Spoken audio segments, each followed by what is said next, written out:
जिस घड़ी का इंतजार था वो घड़ी अब खत्म हो चुकी है, यानी कि जनक महल बनकर तैयार हो चुका है। पूरे आगरा वासियों को जनक महोत्सव का बेसब्री से इंतजार होता है और यही वजह है कि आज 28 तारीख है और 28 तारीख से आज से जनकपुरी महोत्सव के आयोजन शुरू हो जाएंगे। मैं आपको दिखाना चाहूंगी, मेरी मौजूदगी इस समय जनक महल के बिल्कुल बाहर है, सामने है। आप देख पा रहे हैं ये पूरा महल भव्य तरीका से बनकर तैयार हो चुका है और इस महल की जो तर्ज है वो आपको बता देते हैं कि अबू धाबी मंदिर के तर्ज पर यह महल बनाया गया है। इस महल को बनाने के लिए 50 से ज्यादा कारीगरों ने अपना सहयोग किया है, पूरी कोशिश की इसको भव्य बनाने के लिए। और आप देख पा रहे हैं कि किस तरीके से कारीगर अभी भी काम कर रहे हैं, टचअप कर रहे हैं, यानी जो थोड़ी बहुत कमियां रह चुकी हैं वो पूरा करने में लगे हुए हैं। आपको बता देते हैं कि आज 2 बजे से राम बारात रवाना हो जाएगी, पूरे शहर में भ्रमण करेगी और इसके बाद सुबह के समय 4 साढ़े 4 बजे के समय यहाँ बारात पहुंच जाएगी। राजा जनक बेसब्री से इंतजार कर रहे हैं, क्योंकि जिस घड़ी हर माँ बाप को ये इंतजार होता है कि मेरी बेटी की शादी विवाह बहुत भव्य तरीका से किया जाए, इसके लिए पूरा वो अपनी जी जान डाल देते हैं। और यही वजह है कि राजा जनक ने भी अपनी पूरी जी जान डाल दी है। सुबह 4 बजे बारात पहुंच जाएगी, स्वागत किया जाएगा, प्रभु रामचंद्र सीधा यहाँ पहुंचेंगे। इसके बाद जो आगे के प्रोसेस है, आगे की जो रस्में हैं वो पूरी की जाएंगी। लेकिन इससे पहले मैं आचार्य राहुल जी के पास पहुंचते हैं जो इस विवाह को संपन्न कराएंगे। जानना चाहेंगे आपसे कि आप मेन आचार्य हैं जो भगवान श्री रामचंद्र जी की शादी संपन्न कराएंगे, जी। कैसा महसूस हो रहा है? मैं आपसे पूछना चाहूंगी। बहुत परमानंद की अनुभूति हो रही है। बहुत परमानंद की अनुभूति हो रही है और इस जनकपुरी समिति का बहुत बहुत धन्यवाद करूंगा और विशेष धन्यवाद मेरा शिष्य गौरव रजावत का करूंगा कि उन्होंने मुझे आचार्य पद के लिए यहाँ पर प्रभारी बनाया है। मौका दिया है जी।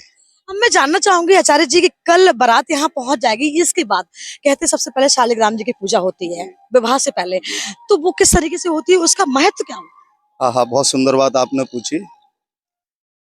तुलसी शालिग्राम विवाह का महत्व स्कंद पुराण के वैष्णव खंड में आया है कि राजा कनक की पुत्री किशोरी की जन्म कुंडली में वैधव्य दोष था। उस दोष के निवारण के लिए तुलसी शालिग्राम विवाह किया गया और वैधव्य दोष उसका समाप्त हुआ।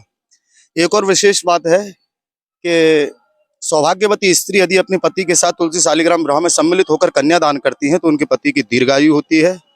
सौभाग्यवती स्त्री अपने पति के साथ यदि तुलसी शालिग्राम विवाह में सम्मिलित भी हो जाते हैं तो मान सम्मान यश कीर्ति वैभव आरोग्यता की प्राप्ति होती है।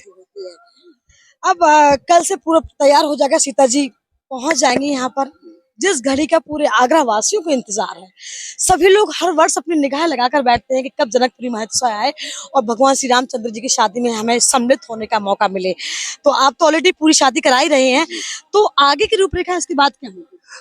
कल दोपहर 12 बजे से तुलसी शालिग्राम विवाह जब संपन्न हो जाएगा, 3 बजे तक संपन्न हो जाएगा, उसके बाद में संध्या काल में स्वरूप जब राजा जनक के यहाँ से निकलेंगे तो हमारे यहाँ पर एकादश ब्राह्मण जो कि वटुक ब्राह्मण है, बहुत छोटे छोटे ब्राह्मण है, आदि संस्थान वैदिक विद्यापीठ के ब्राह्मण है, वह यहाँ पर वेद पाठ करेंगे। शुक्ल यजुर्वेद का पाठ होगा।